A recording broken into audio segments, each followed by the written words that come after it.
Hold on. This is not funny. I don't get the joke, and I don't think it's funny. You need someone with a deeper voice. Me. No, Drew's the voice actor. Welcome in to the pre-show show. It's time to sit and be prepared to be wowed, entertained, informed. Wow. And meat life. Meat life. That was fantastic. If you live the meat life, this is the show for you.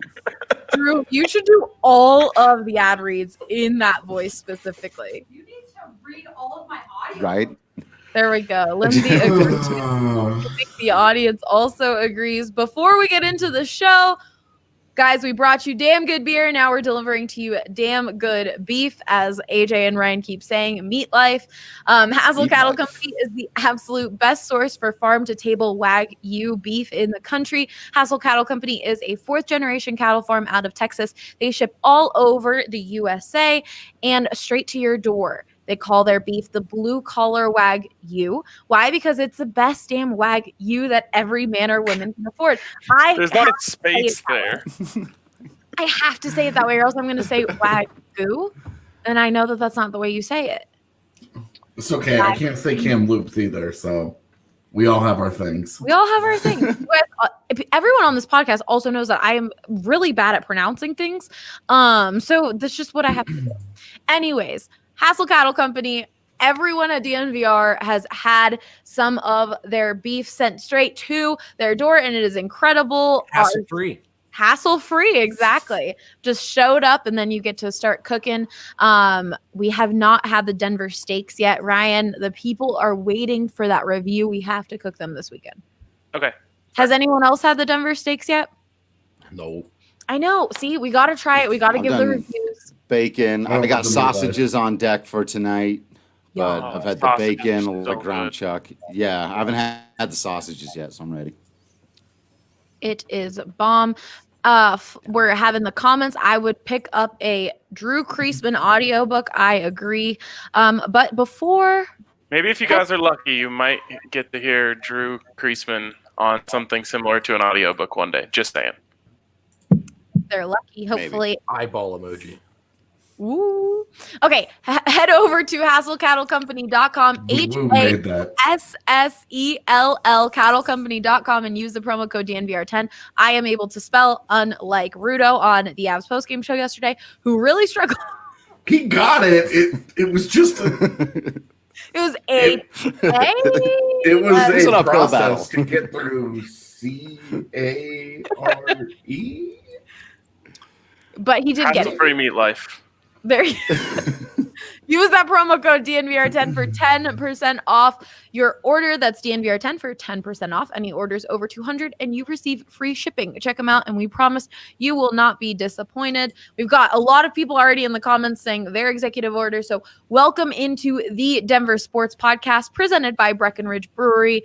Rudo had a lot of Breck brews yesterday during that Avs game, so that's why he couldn't spell Hassel Cattle Company, or was struggling a bit too. But it's Friday. Get your Breck brews out. Let's celebrate. Drew, you're not going Hot Peak IPA and Strawberry Sky this time? I'm still on Strava hour. Sorry. Rudo had so many Breck brews last night. I'm still drinking the coffee to shake it. Like, that's how, like, that show was intense. That loss was intense. I also had plenty of Breck brews. I won't say I was trying to keep pace with Rudo at home, considering the outcome of the game, but I wasn't far behind. So nope, still Strava craft coffee hours for me. All right. Well, I'm about to go grab a Breck brew, probably the Avalanche.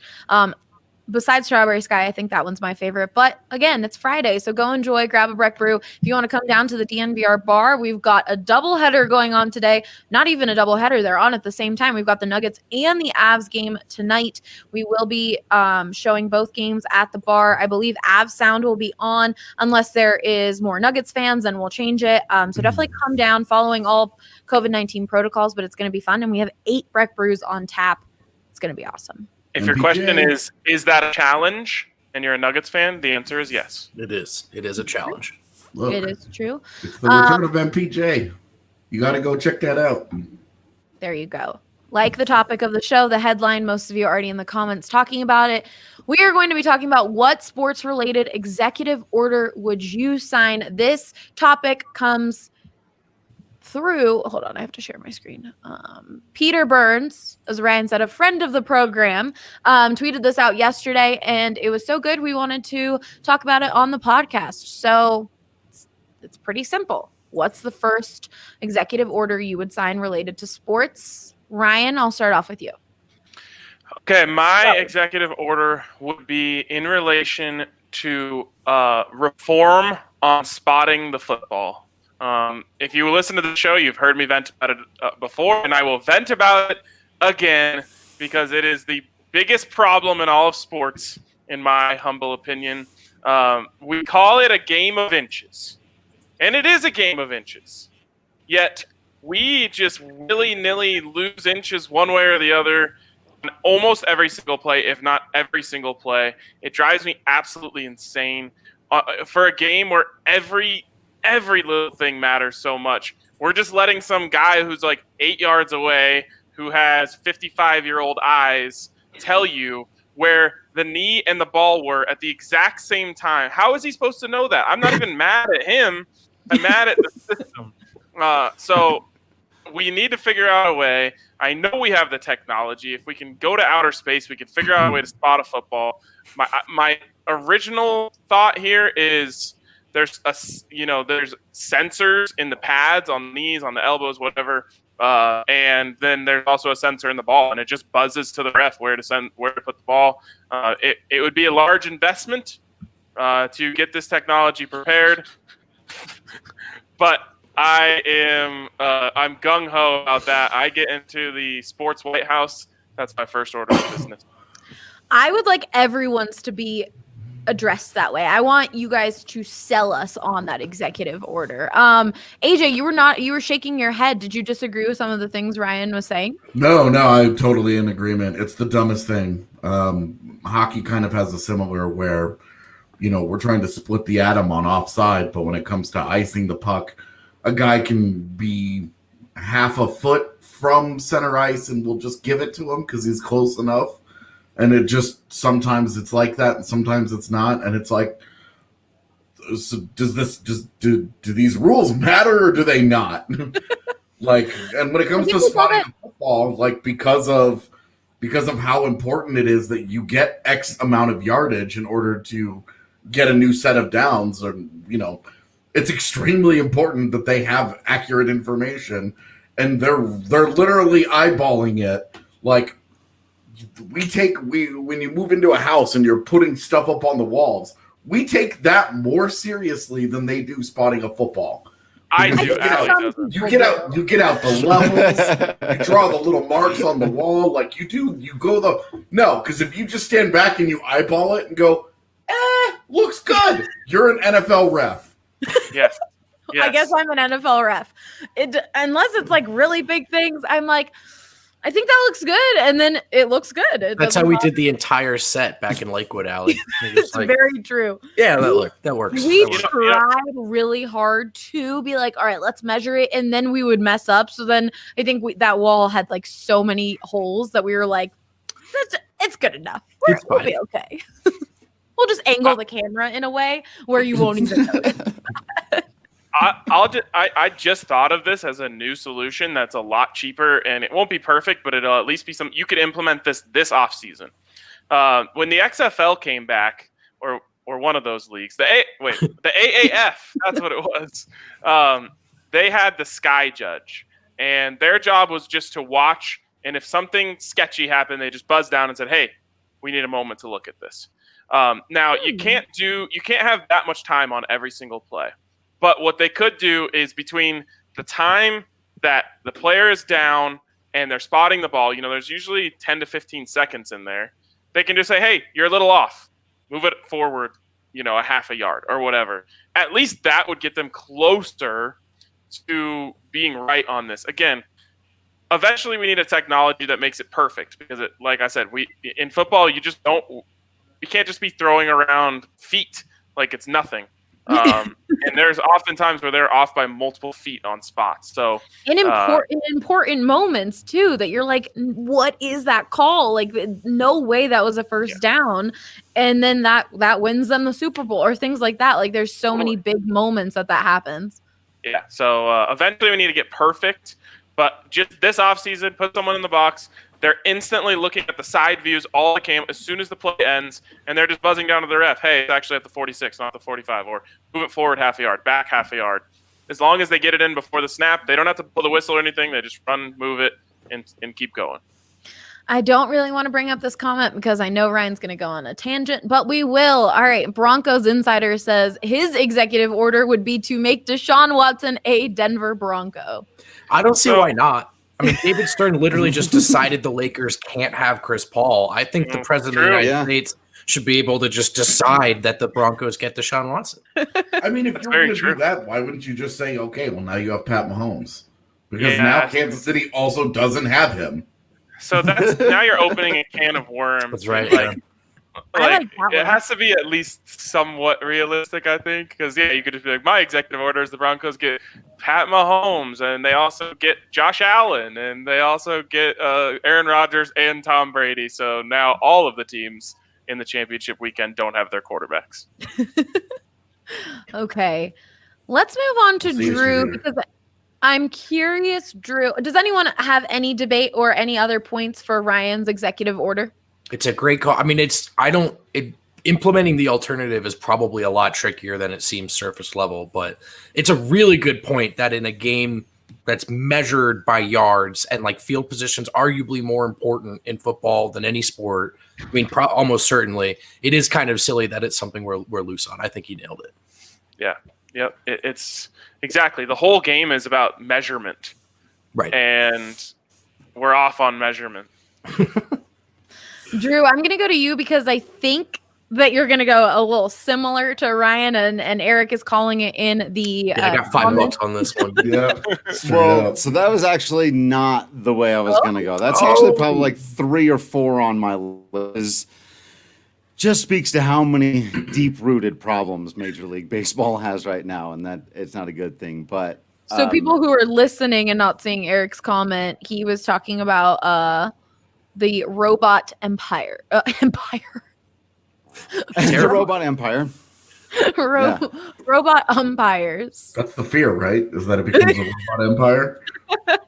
Yeah. For a lot of people, because the argument for that is exactly the same for getting the spot right, basically. It's this fundamental element of the game that gets wrong way more often than people realize or notice or think about oftentimes. And then when it happens in a key moment, then we all notice. And then we have a very strange debate around it that just doesn't make any kind of sense. And the technology exists to fix it. That's the most frustrating thing about the strike zone. But for me, the biggest problem it's great. It adds an extra element to it. Super bizarre debate that we have to have there. But for me, the biggest problem in baseball is that the economics of the sport are completely upside down. I don't know that there's an executive order I could say quickly that would make it make sense to people of like, okay, here's what I maybe put it this way. I would tear down baseball's entire financial system and replace it with football's. Just more like, and it wouldn't necessarily work exactly the same. I like things like, franchise tags I think are good ideas. The way their salary cap and taxes and stuff like that works. But the revenue sharing is really the biggest thing that I think you've got to have.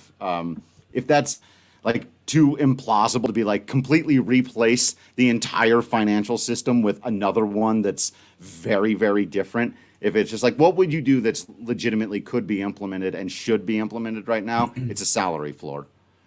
You have a situation where 10 to 12 teams every single year in Major League Baseball actually have every incentive to not try to compete, not try to win games, and not spend any money on their talent. And it's created a system where there's like 10 guys in Major League Baseball who are way overpaid, and everybody else is way underpaid. And it's just an absurd, untenable situation. And getting close to where now a third of the teams in baseball every year, it doesn't make sense for them to try to compete. That's not good for your league.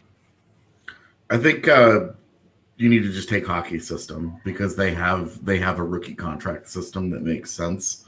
It's a couple of years, and then you get 3 years, and then you have to start paying that guy. There's restricted free agency, et cetera, et cetera, et cetera. But they have to. I mean, even with that, they start making meaningful money, and it's not like this. Oh, you went to an all-star game, but because it's your first time in arbitration, you're only allowed to make $2 million. It's not idiotic. Right. If you can play, you're going to get paid. And I think that's probably there are lots of things about football's salary cap system that I think are whack. The franchise tag included, which is I think is something that teams abuse and go against the spirit of what it was intended for. Like that's what I was going to say. It was created. The franchise tag was created so that a market like Denver wouldn't lose a star like John Elway, and instead, we've seen kickers get that thing put on them because teams are like, oh, we have a means of we may not be able to pay this guy or whatever, and we're just gonna lock him down and ensure that we get another year out of him. And when an earning window, especially in the NFL, is so small that even one year on a franchise tag is huge for teams. It's huge for teams. And look at what happened to Le'Veon Bell. He knew what was happening. They were cutting off his future earnings by franchise tagging him. So he tried to pull the only card that he had, which was I'm not going to play then. And in my opinion, it ended up derailing his career. He lost the trust of his teammates. He didn't play for a year. He came back. He's never been the same. He's never even been good again. It definitely gets abused, and I think you're right. The spirit of the idea made sense. Yeah. It's just the way it worked out. That's why I think you have to piece things from each sport. I love that in the NBA, you can make significantly more money by staying with your team. Like, that makes sense. That has the same kind of idea there, right? You can't force a guy to stay like you can with the franchise tag, but you can tell him, hey, look, you can make a hell of a lot more money if you stay in that smaller market. Sure. Even that, though, gets kind of, you end up with like Charlotte. A team like Charlotte has to give a max contract to a guy who's maybe not a max player because it's their only recourse of convincing that player to stay. And then they end up overpaying that guy, boxing themselves into a mediocre team because they can't make meaningful improvements. And now they have no salary cap space. They're totally locked into this like mediocre roster. And the NBA's been playing catch up for a long time now on these sort of unintended consequences as they try to do this exact dynamic we're describing, and it's a little bit elusive. I do think that particular dynamic of it, well-intentioned and for the most part works out, but it's the NBA system is certainly not all smooth. It got Giannis to stay in Milwaukee, right? So right. Sometimes it works. 100%. Michael Money makes a good talks. point on the comments with hockey contracts are always guaranteed money. You see that in the NBA too. While we don't see that in the NFL, and you see players really take a hit and have a lot of consequences with not having that guarantee money. Yeah, it's dumb that contracts aren't guaranteed in the NFL. Just like it makes all of the numbers meaningless. The only one that matters is guaranteed money. Everyone's looking at everyone's contract on every team saying, well, he signed for 7 years, but there's only 2 more years of guaranteed money, so he's going to get cut after that. Like, Broncos have actually been pretty good at abusing this system themselves. They love trading for guys who don't have any guaranteed money left on their contract because now they have full control over it. They did it last year with AJ Boye. It looks like they're going to move on from him this year. They did it with Jarrell Casey. We're not sure about that. They did it with Joe Flacco. It's just like, oh, well, if a guy has no guaranteed money on his contract, then you have all the power. So now you can do whatever you want with him. If it doesn't work out, you just cut him. They need to change it. And they just negotiated a new CBA, and they didn't get that done. So that one's going to be really hard for the players to get, especially because players can get injured and miss so much time, and injuries. You see that with Dak Prescott. Like he didn't sign his contract, then he got injured, and now I don't even know how long he'll be out. I think it's better than what was expected when the injury happened. But everyone on social media, everyone was like, "Oh, if he had at least some more guaranteed money, like Alex, like these injuries could be really costly." Yeah, I think it'll start happening more with quarterbacks. And then maybe matriculate its way down. Like quarterbacks should not be ever, especially the Patrick Mahomes, Deshaun Watsons. These guys should not ever be signing non-fully guaranteed deals. They have all the power. They run the league. So Kirk Cousins got a fully guaranteed deal. Everyone should be getting fully guaranteed deals at that position. And once they realize that and start doing that, I think it will start to matriculate its way down to other players. Drew, do you want to add anything else to your executive order? I'll just say the worst system of everything that we've talked about here, with all the pitfalls, all the things that we've said are bad about sports, arbitration is 10 times worse than any of them. It is the dumbest financial system in professional sports, a system that keeps some of the best players in the game making a fraction of what they're worth and forces them to literally, for those of you that don't know, if you don't follow baseball, potentially have to face their own team in court where they have a lawyer sit down and argue to the player's face. You think you're worth $7 million? Well, we think you're worth $4.5 million. And here's all the reasons why. Like, that creates a really, really great atmosphere for your ball club. Like, then your coach is like, "Go out there, kid. We believe in you." And you're like, "Well, we were really? in court." Yeah. right. Yeah. Like, really doesn't seem like you do there, coach. And it's just, there was a tweet that I think encapsulated this whole thing right after the Tampa Bay Rays traded Blake Snell, who almost powered them to a World Series win. And local guy, Ryan Spielberg's tweeted it out like, "Man, I know they win a lot, but it sucks to be a fan and a player for the Tampa Bay Rays." And think about that. How is that good for baseball? If a team can get to the World Series, be kind of a perennial thing, and a guy who used to play in the game, these people who are like, if you're a numbers crunching fan who loves to sit there and think about all the ways to beat the system, then you love the Rays. Nobody goes to their games. Nobody likes playing for them. Every single person on the team imagine working at a company where every single person paid less than what they're worth, what the atmosphere would be like there. Like, no one would want to be in that situation. So it's just baseball's got to fix it, man. And instead of paying you what you're worth, they'd rather just get rid of you. Totally. That every incentive in the game is just ship them off. Because as soon as you're too valuable, we don't want you. That's right. Moneyball was great, and it's smart. They're not wrong, but it's, even Theo Epstein said himself, "I ruined the game." I will add, the NHL has arbitration, and there was a famous story of the GM of the Islanders at the time, Mike Milbury, made Tommy Salo cry during their arbitration hearing because he went so in on why he was not worth the money he wanted. So, great system. Yeah, jeez. Okay, before we move on, I really hope I'm not seeing another name that I'm going to mess up, but who knows. The return we've all been waiting for is finally here. UFC's most notorious icon is stepping back into the octagon. Michael Porter Jr., there you go. Wait, can I just say Michael Porter Jr. is going in the octagon? I know, Ali, I know you're doing a read, which is serious. I'm just going to sneak this in there. Just announced, Woj just announced it. MPJ will play tonight. Let's go. I wasn't kidding when I said it at the start of the show. Yep, let's go, baby. The bar is going to be lit to come hang out. But okay, back to DraftKings Sportsbook. Be sure to check out DraftKings Sportsbook, the official sports betting partner of the UFC, for a shot to turn $1 into $257. That's right. New users can bet $1 on McGregor to win by knockout in the first round. And if he does, you'll be cashing in $257. Bet a little, win a lot. It's that simple. I'm done betting for a little bit. I have lost some units, and that's not fun for me. So I'm taking a little Shooters break. keep shooting. Shooters keep shooting. I don't want to keep right. shooting right now.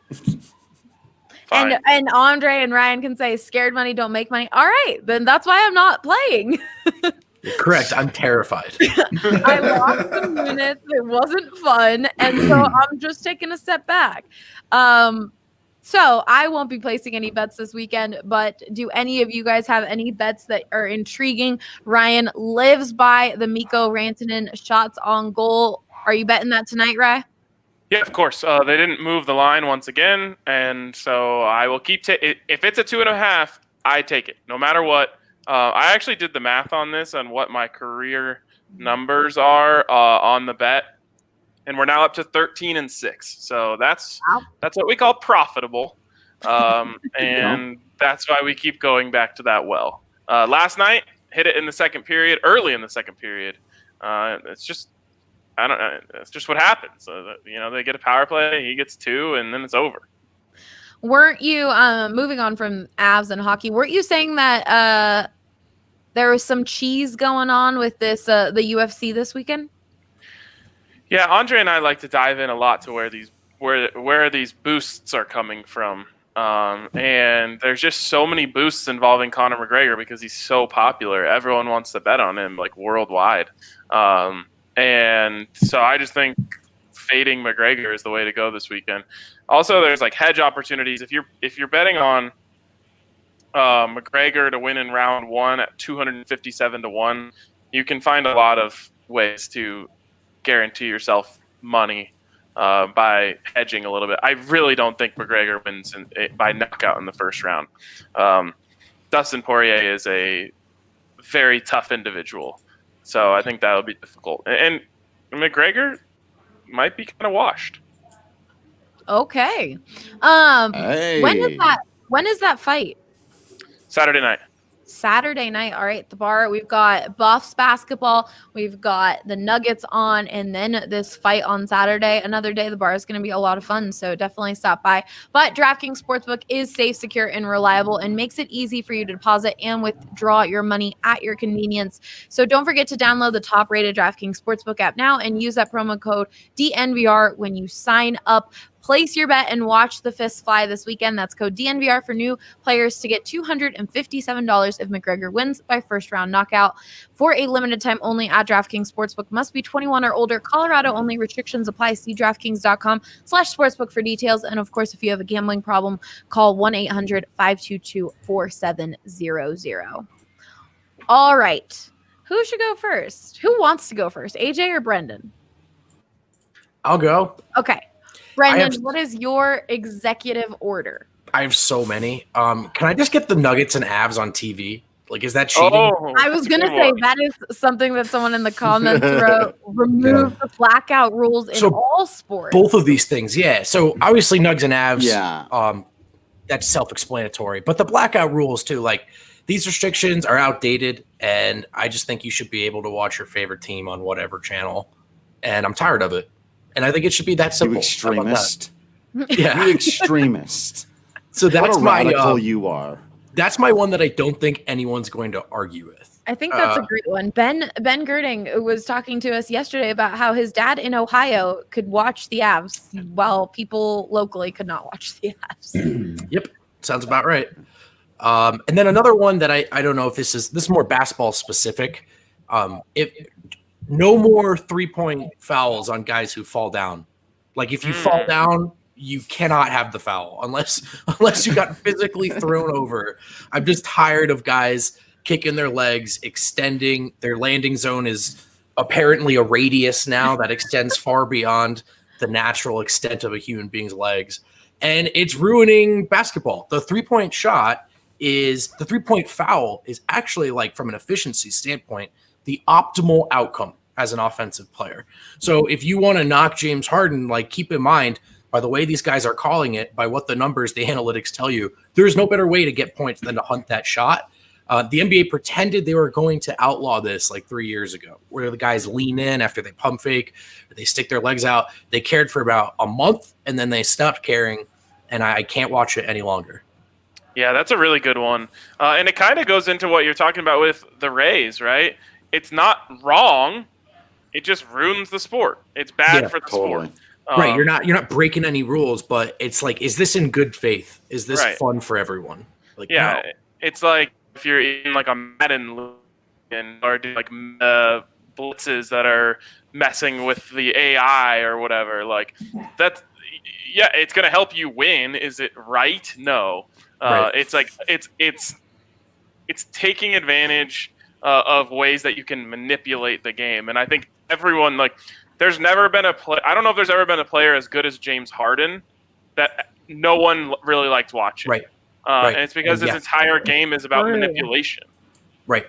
And he's a guy that's good enough to not need that. That's the thing about Right. James Harden. When you watch him cook, you're like, dude, this is actually a top 6, top 7 guy in the world, even without all that stuff.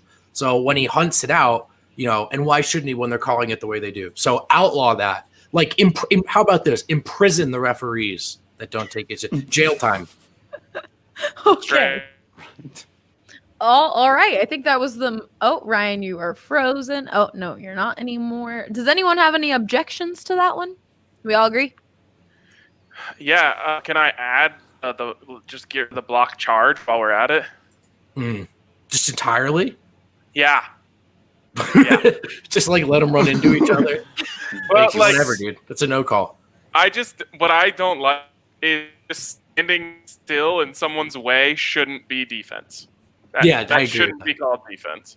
I agree. So however we can get rid of just like try to get in front of a guy, stand still, and just let him knock you over. It's not defense. Let's figure out a way to beat that. That's a I want to bring up the clip from Parks and Rec, but I don't want the stream to get banned in any way possible. But just going straight to jail or that just reminds me of that episode of Parks and Rec where they have their Venezuelan city, like sister city, yeah. come in, and it's like right to jail, flopping right jail, instant jail. Yeah, I'm surprised none of you objected to the jail time aspect of my particular rule. But other than that, I thought. I mean, I feel like I was like, oh, all right, well, sure. I mean, you're the president, so that's what you're right. saying. Goddamn right I am, Allie. All right, AJ, what would your executive order be? Your first executive order? Well, since we covered blackouts, because that was actually my thing, We can share that one. Yeah, we're getting rid of blackouts. My other all sports executive order is that officials have to be made available to media after games. It doesn't have to be all media. It can be a pool reporter, whatever. Like they don't have to face like 50 people who all want to ask one damn question, but they need to be there, and there needs to be a system of accountability that we all have access to see. Players' fines and suspensions are made public. How much money they have is public. How much money they make is public. How much money they have taken away is public.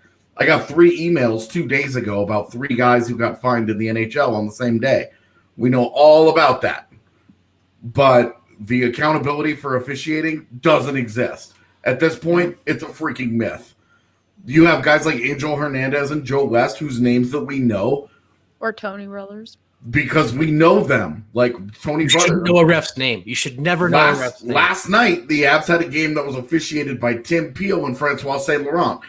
Is it any shock that they played a role in the outcome? No, of course not. I saw that they were on the docket for last night, and I was like, great. This is wonderful. We know exactly how this is going to end. And it did. Predictably, it ended exactly the way we expected. Because those guys are bad at their jobs. They are bad in front of everybody every single year, and they keep coming back. The leagues are like, oh, what's that? These guys are known and hated by everybody, and they are objectively not good at what they do. Oh, let's just keep running them out there. Right. It's we true. can't get anybody else to take our $400,000. Make them the World Series crew. Are you Scott Foster. serious? Scott Foster tonight? Tonight's really a big deal. We're just going to do it again. It's insane that these leagues they just keep running out guys who suck at this. These dudes could go down and they could ref youth leagues and they would still be incompetent. So the lack of accountability for officiating across all sports is insane to me. We have more technology has changed the way that we look at games live. The cameras are too good. The slow-mo is too good, et cetera, et cetera, et cetera. Yeah. Officiating is really hard to do. It's really hard to know if a guy has perfectly painted the corner in baseball. The offsides in hockey, it happens so fast that, and sometimes all 10 guys are right up on the blue line that it's like, how'd that half an inch go? Spotting the football, things like that. Human error is it's a natural part of that. But when you make mistakes, players, everybody else involved in the sports world has open accountability, has public accountability when they are not good at their jobs, and the officials do not. That would be my number one thing across all sports, is that officials have to be held accountable. They have to answer questions after games. They don't get to just go into the locker room, open up the fridge, drink beer, take the gear off, and go, oh, gee, I blew that call. You could have screwed up somebody's entire season with that, you clown. Are you serious? I love it. One thing I will say is that the NFL has this, and the fact that you guys probably don't even know it shows you how ineffective it's been. In an NFL press box at the beginning of the game, they say in Denver, Jeff Legwald is your pool reporter. If you have any questions for the referees, you can request that he ask them. And it's happened 2 or 3 times in my time covering the Broncos where people have made a formal request that, can you ask the ref about this? And the refs just never say anything. And so, like, he goes there and asks the question, and they give, like, a super paltry answer, and then they come up with, like, a printout of it, and they're like, here's what the ref said. And it's just like, yeah, like, that's what I saw. I did the best I could. Sorry, I didn't mean to cut you off. Yeah, and then it's like, okay, it's over. The last 2-minute report, and it's useless. The last 2-minute report is like your ex-girlfriend who you think might have cheated on you, just like sending you pictures of the guy. Like, hey, just so you know, it did happen, by the way, you were right.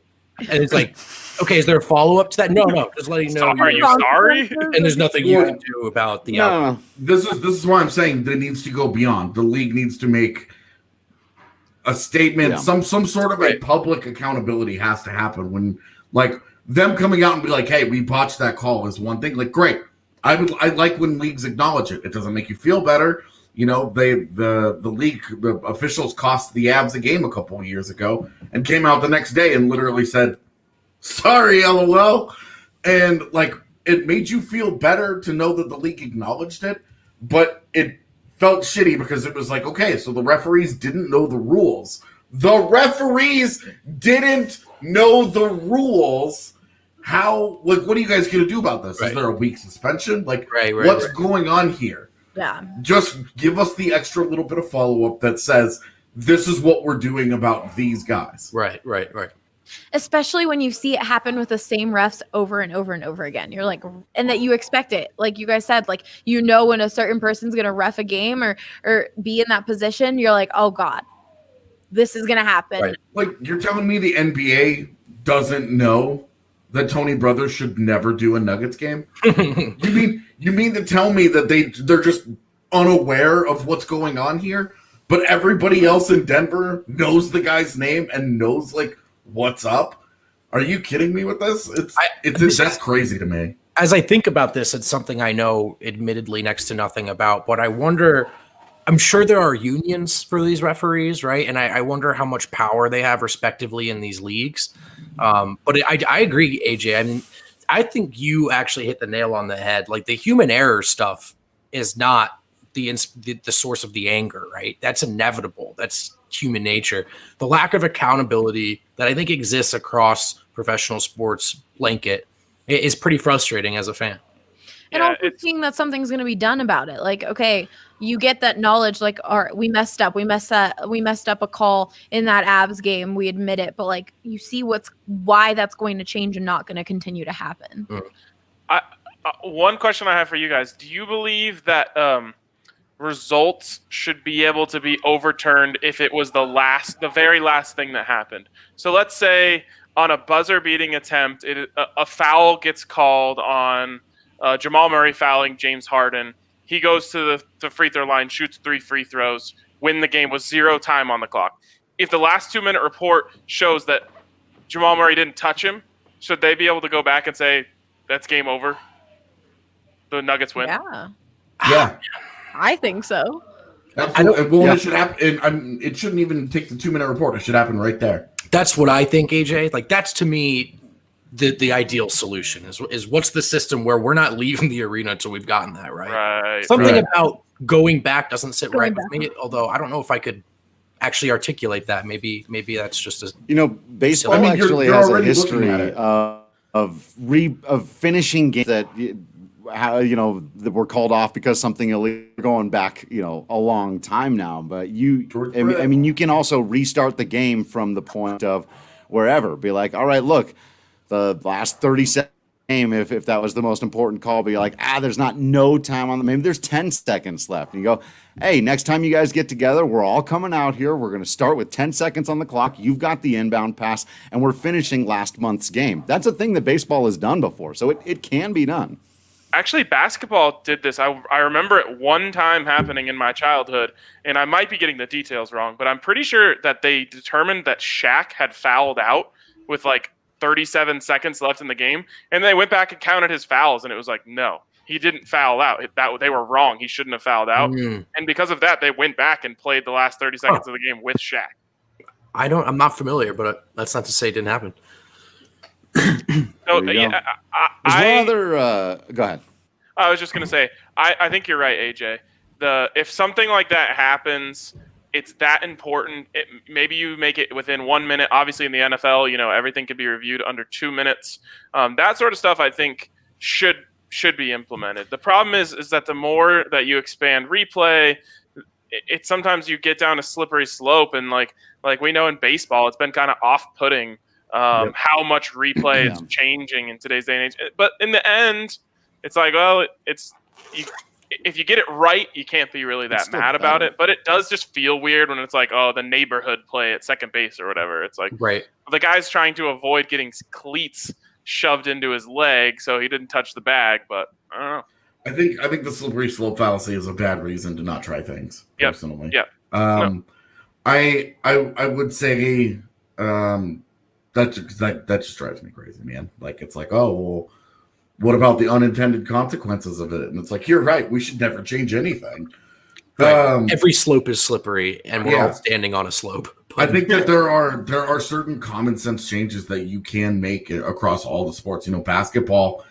I don't remember which Nuggets game it was. I've only watched a couple this year, but I think it might have. I don't remember which one it was, but one of the teams challenged a call, and then while they were watching the replay, it was very obvious that a foul had been committed, and that was and instead of going back and being like, okay, well, so while on replay, we also noticed that, hey, this took place. They just pretended like it never happened. That was one of mine as well, AJ. Like, you're doubling down on this mistake now. Now you are brazenly, like, the human error aspect, okay, but they challenged this play. They opened themselves up to this line of questioning, the discovery aspect of it. Time for, like, you. If they discover a foul in the process of this, they should call that. It's like, what, we're just pretending you don't see it? Yeah. Right, it's there. It's not up for debate. In Ball Arena, there's the world's largest freaking television in the middle of that thing, playing in slow motion. You see this that call that you have blatantly missed over and over and over and over, and it's like, we're just gonna pretend that this didn't happen. Then right. You even saw that in a football game, right? I don't remember what exact football game it was, but the player was called for, it was in a college football game. The player was called for targeting, and that's what the call was on the field. But when they went back, they realized it wasn't targeting, but it was a late hit, but they weren't able to call the late hit and so they called it wasn't targeting, but then they didn't get any punishment for the late hit. And they couldn't go back and change the call because there wasn't one on the field, which is just so unfortunate. And then it cost the Buffs in the game. And it's so dumb because literally the only problem was that the ref didn't say personal foul, late hit, and targeting. They just had personal foul targeting. And so they went back. It wasn't targeting. It was 100% the ref's fault. But the Buffs end up losing out on 15 yards just because the ref didn't implement the rule correctly before they went to the booth. And everyone saw it when they did the replay. Everyone saw, you're right, it wasn't targeting. Let's not kick this guy off the field. But it was a late hit, and that should have gone for the Buffs 15 yards. Like, it's crazy that just nothing happens then. This is also, though, this is all the best argument against what we've been saying about all these systems of making sure you get it right is, like, then you got to make sure you've checked off every box, and if you check off every box, like, how extensive is this replay process now? How much time is it taking? To what extent is the flow of the game? It doesn't need to baseball take any duration? additional time. While you're reviewing, while they're challenging the play, you see that there's a foul on it. Okay, great.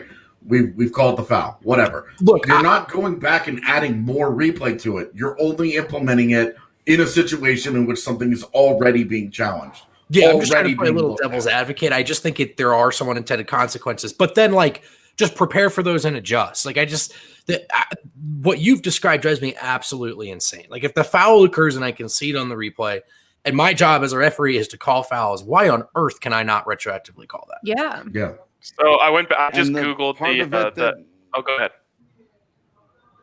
I was just going to say, and the part of it, because we're talking about, and then why is nothing ever done about it? I can't make this an executive order, but that's the part of it that really drives me nuts, is because we have codified for a very long time that the only capital J journalist objective way to respond to any of this is to start every conversation about, well, the officials didn't cost them the game. That's not the reason why they lost. Right. We can't talk about it. We have to do all of this stuff. They don't have to answer any questions. Like, that's why, for me, the thing that AJ said at the very beginning is Brendan's right. We can argue all day about how do you implement the exact right system and how far do we go and what do we do. But ultimately, you have to answer to the media and coaches and everybody else that we talked about. But the media has to want to ask questions. The lengths they will go through to get trade rumors and stuff out of the GM's office or the next contract for this agent or dirt on some guy. But then why is Robert Drake, who threatened to kill people with an AR-15, if something that happened now twice happened, why is he still umpiring Major League Baseball games? And who do we ask about that? I'm in the Baseball Writers Association. Who am I supposed to call and ask about that? Yeah. Why isn't Robert Drake answering public questions? Why did you say that? Do you believe that someone with your judgment should be allowed behind the plate making important decisions? All of these questions should be asked, and even stuff that isn't that serious. Though Joe West was implicated by a former catcher for taking bribes, and he umpired season games last year. That's in addition to all the other guys that we know are terrible. But the media has also got to want to go in there and find the answers to the questions. That's the part that drives me nuts, is that we have so isolated any conversation about officiating and all of this stuff to, if you're saying anything about it, then you're being a homer, you're being a complainer, or you've got to put these giant caveats on it. You're not allowed to talk about something that happened right in front of all of our faces, like the things you guys have talked about. That foul didn't just happen. Yes, we do. We've all conditioned ourselves to pretend that it just didn't happen so that we can pretend like we're being objective. That's how twisted our minds are. We have to pretend in a false reality to convince ourselves we're being objective. It blows my mind, because the way we talk about this problem is, I think, as the problem itself. So real quick, right before you make your point, Lindsay Sauer has a question, and she wants to know what fine or punishment should the refs have, and is it like 3 bad fines and then the ref is fired, or like what are these consequences that would work when it comes to this? I mean, there needs to be like a public system of accountability. When players in the NHL, when players get suspended, there's a repeat offender rule. So if a guy gets suspended for the same thing multiple times, it escalates. In baseball, a guy gets caught with a positive PED test. It's a 50-game suspension. Then it's 100 games, and then it's a lifetime ban. There you go. It's that simple. And I wouldn't mind consequences. Analytics working its way into this corner either. I mean, we've got catch-all metrics for every conceivable thing. I wouldn't mind a system where these refs are graded and scored, and so each league is entering the playoffs and saying, here's who we're picking and here's why. And it's not an old boys club or this guy's been around doing it for decades. These were this year's best officials, and the numbers can back that up. And I think behind the scenes, is a thing like that for baseball. It's just not publicly available. That's the problem. Well, no, there's an app now that the guy I interviewed on the podcast from Boston University. It's MLB Ump Score. You can download. It's like a 99-cent app or something like that. And it rates every single umpire's strike zones, and you can go and see who were the best, who were the worst. You can cross-apply it to were they better for certain teams or certain pitchers, and that was one of the things that was so frustrating is a couple of years ago, then we had all these numbers. Okay, these are the best umpires in the world, and none of them were there for the World Series games. A lot of the guys who ranked worst on these analytics were out there. But at least now we know that, right? So yeah, Right. all It's a good sports step. need an app like that and a database like that. And I just like it to be, again, mistakes happen. So, you don't want to like say that these refs have to be perfect, but I like the idea of a grading scale. And maybe at the end of the year, if you don't clear a certain threshold, you're out. And they're bringing in new people to try and figure it out. So I went back and It also holds the refs more accountable themselves. Like they're like, I don't want to get fired. Right. Yeah. I went back and looked at what happened. It was Shaq. It was when he was on the Heat. He fouled out with 51 seconds remaining in the game, and the NBA determined they would replay the final 51 seconds the next time the two teams met. What's crazy is that between those two times, Shaq got traded. So he was the entire reason, and they still replayed it, and they just didn't have Shaq anymore. And there's some other weird things. So like Sean Marion went to the Heat, and he was actually allowed to play even though he wasn't in the first game, and obviously Shaq was gone. Yeah. And all the stats were credited to the original night. So Sean Marion is like the only player in NBA history to have, by the book, it says he played for two teams in the same night. Even though That is crazy. A+ anecdote right there. Phenomenal. All right, we are going to move on to who won the week, but there are a few people's comments that I want to read about their executive orders. Someone else said, first executive order, cable companies can't black out local games.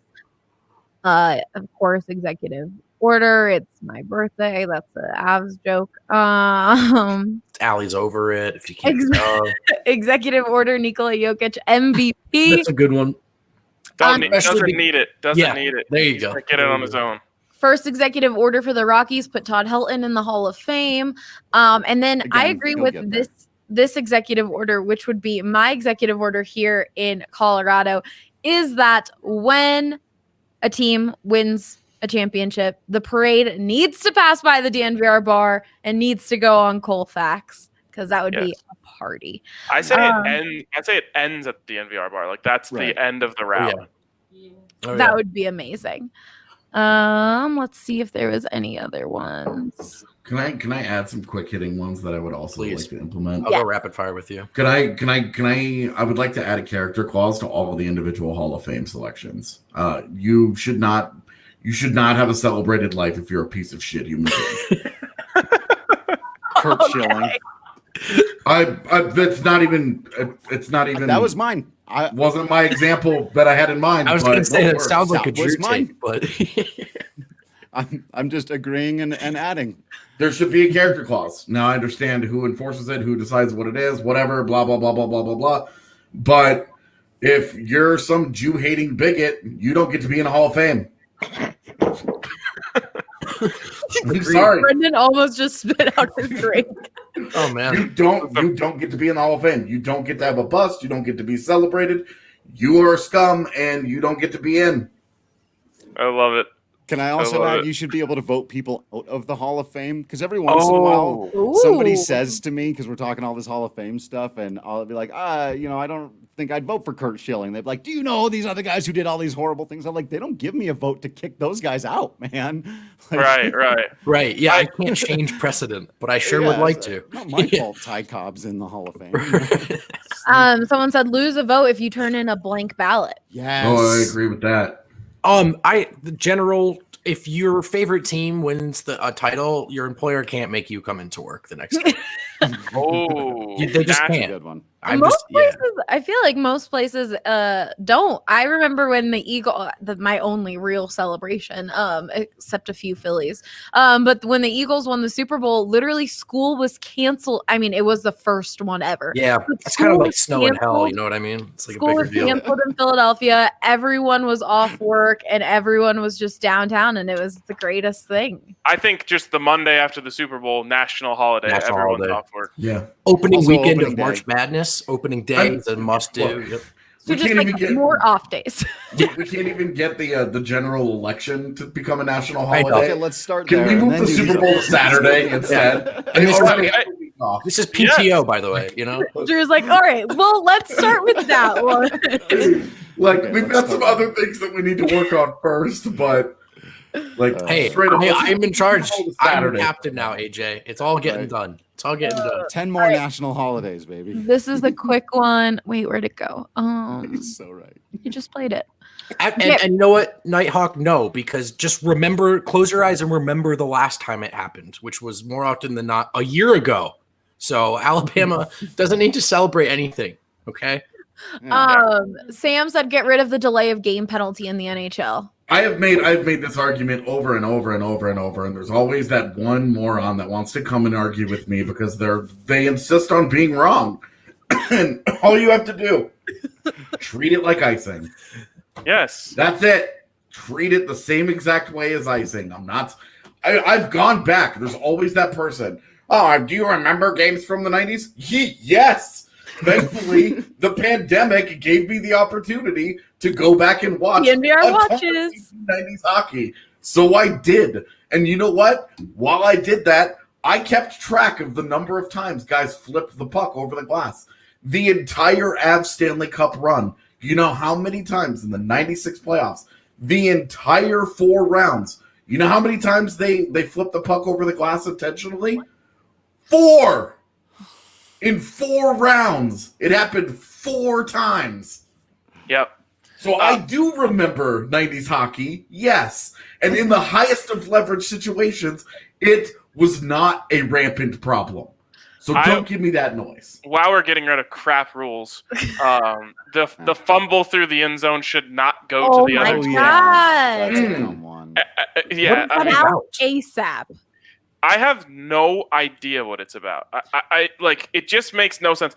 I'm fine with so many other things except for the ball turning over. Like I don't care if you give if it's a 15-yard penalty and you have to go back 15 yards or whatever.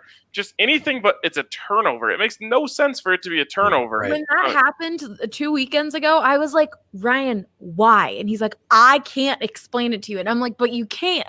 How? Has that even Why? always He been was a like, rule? "That's I just feel the like rule." that's a rule that is relatively new, even. Like No, it's always been a rule. always, as far as I know. By as far relatively, as I I meant know, like yeah. 90s or something. But like, We've got someone in the comments who says they disagree with you, okay? They have to just hold on to the ball. Again, I just recover the ball. okay. Yeah, that's what I'm saying. Like I just don't like Right. giving the ball to the other team. They didn't do it. They didn't earn. Like you got to Right. get the ball to have. It's the a ball. massive reward for a team for Right. not accomplishing it. They didn't recover Yeah. the ball, Right. but they get rewarded for it. Yeah. Find a way to penalize the fumbler, sure, but does it have to just be this Right. one-to-one transaction? Honestly, loss of down, put it back on the 20-yard line and give them a goal to go. Whatever Fine. it is. Like Yep. Totally. Like there's already a rule that you can't fumble. Someone was saying, I saw someone on Twitter saying like, well, if you give them a touchdown, people will just start like fumbling the ball through the end zone. I'm like, no, don't give them a touchdown. Yeah, what? Yes. That's Yeah. not what I'm saying. Just chuck it out the back. Why is that the solution? So there's Who's trying to make that argument? punish them, just not a turnover. I will say one person made a decent point about this, where they said the rules around the goal line change in the offense's favor a lot. Like if you get the ball even 1 centimeter over the line without fumbling it, and then you fumble, it's still a touchdown. So there is a lot of offensively slanted rules at the goal line. And so I guess they were saying like the goal line is sacred, like you got to hold on to the ball until you cross it, which like that was a decent argument. Yeah. I'm just saying like it's not fair to give the ball to the other team when they didn't get it. They didn't get the ball, so they don't deserve it. 100%. All right. Well, we're still going to do Who Won the Week. But first, we had several DNVR listeners switch over to Green Mountain Dental Group over the years and make them their permanent family dentist. Those listeners have personally reached out and let us know how great their experience was and thanked us for leading them there. And we tell you guys all the time, these guys are Colorado sports fans. They're coming to hang out at the bar tonight. Like they are true Denver sports fans and they truly love us. And when you support them, it helps us out. I have my wisdom teeth scheduled on the books. I'm getting them removed. We'll see how poofy my face is and what that's like. And I can't wait to tell you guys about it because I've just heard such great things from Lindsay. So don't forget to schedule a cleaning, x-ray, and exam, and you get a free Sonicare toothbrush at Green Mountain Dental Group.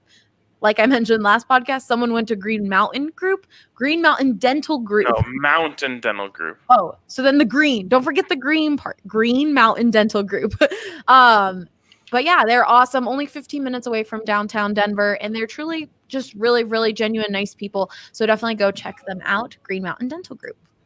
I'll visit as a tourist. Yes, Vintage. Go get your free Sonicare toothbrush. Go visit Green Mountain Dental Group, even if you don't live here. Okay. Let me pull up. I have to do a bunch of things for this. Hold on. Faster. I'm trying. I've got to check Twitter, Allie. All right, I've got things to do. Okay, ready? Who did the most and who did the least?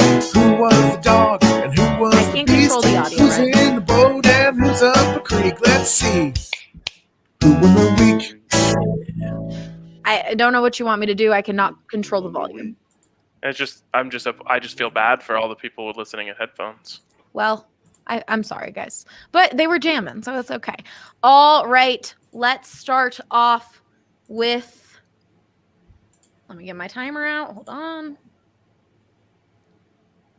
Sorry. Okay, I need to be more prepared about it. Drew. What? I'm kidding. Brendan, let's go with you. Why did the Nuggets or someone in the Nuggets organization win the week? You get 30 seconds. Go. Michael Porter Jr. wins the week. He's been cleared to return. He's been cleared to return to activities. I know he hasn't done anything yet, but like he wins for coming back. Okay.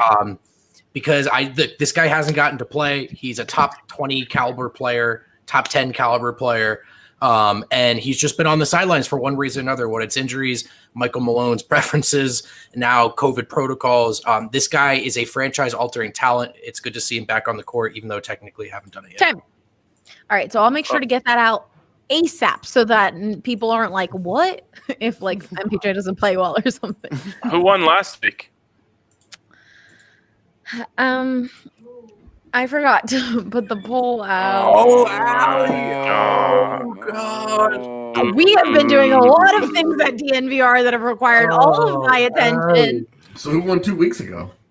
The Avs. So Rudo got to talk about it. I'm sorry. So wait, Jokic never got his makeup win? No. Oh, this is tragic. It was on my to-do list every day, and then I just kept I've had a lot on my plate. Don't All worry. of you know Let's that. just redo mine. I know. I got you, Brendan. Don't worry. Thank you. All right, AJ, why did the Avs or someone in the Avs organization win the week? I'm sorry again. I don't know that anybody did. Strong argument. This So- week was the week that the Avs beat a team 8-0. I mean, how about Hunter Miska gets his first NHL start and Bowen Byram makes his debut. Okay. There Okay. you go. Those good for those chaps. The commenters want some accountability for Allie here. I'm sorry.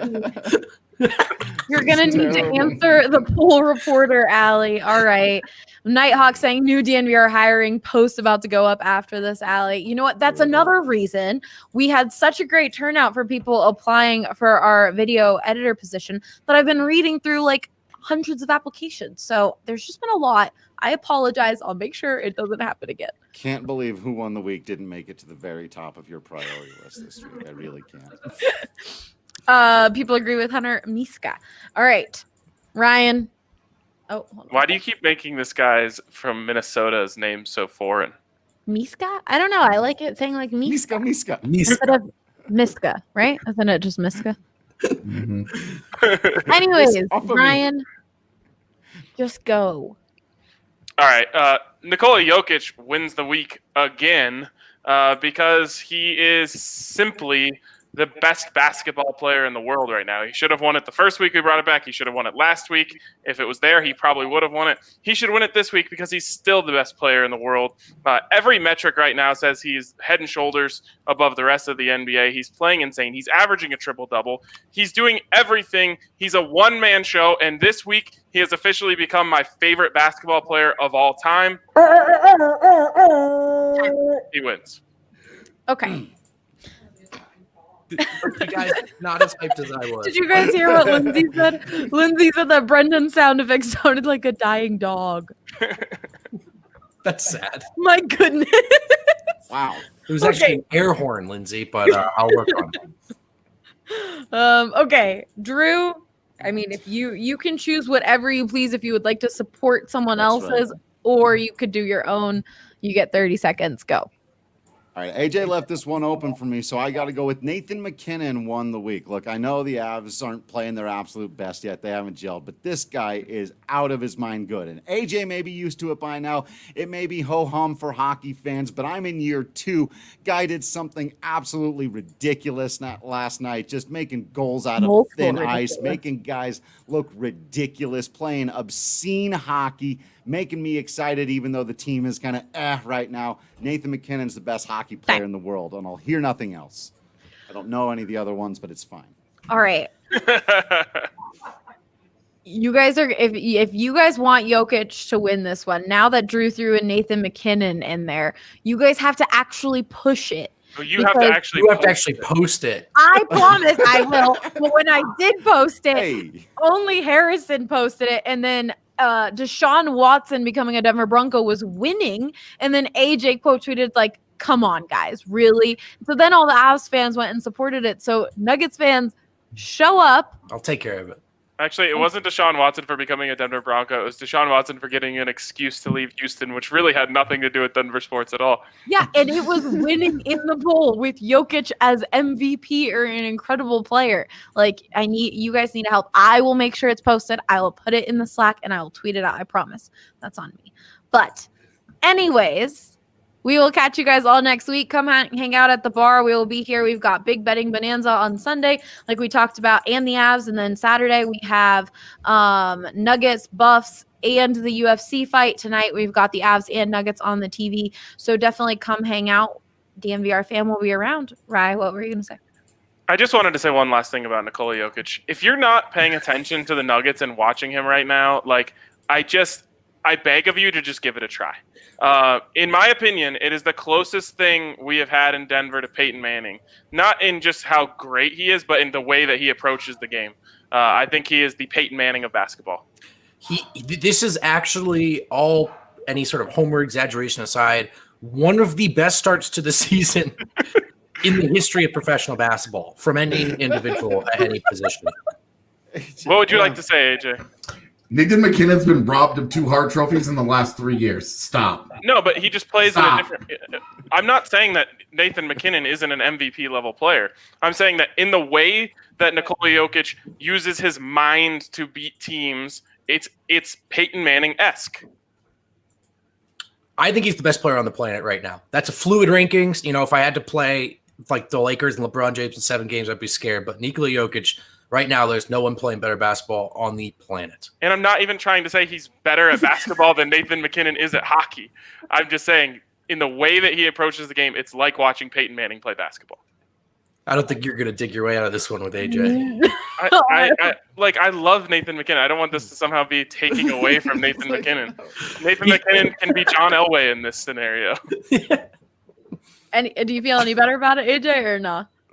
Nathan McKinnon got robbed of 2 Hart trophies. I agree. 100% wholeheartedly. All right. That is it for this week. Go vote in the poll. And if you don't see it up by 8:00 today, tweet at me. I promise I'll get it up. But you guys can hold me accountable. See, I'm doing something the refs don't do. You guys can hold me accountable, and I will make sure. But also, don't forget to go leave us a review on Apple or anywhere you listen to podcasts. It really means the world to us. I see that we have some negative. We've got a 1-star in there. Go outshine that. Ew, why do we have a 1-star? I think it's a wonderful podcast. So go leave a review. Let us know what you think. And if you guys have any topics like this one that you want us all to talk about, please tweet at me and let me know. And we love you all and have a great weekend.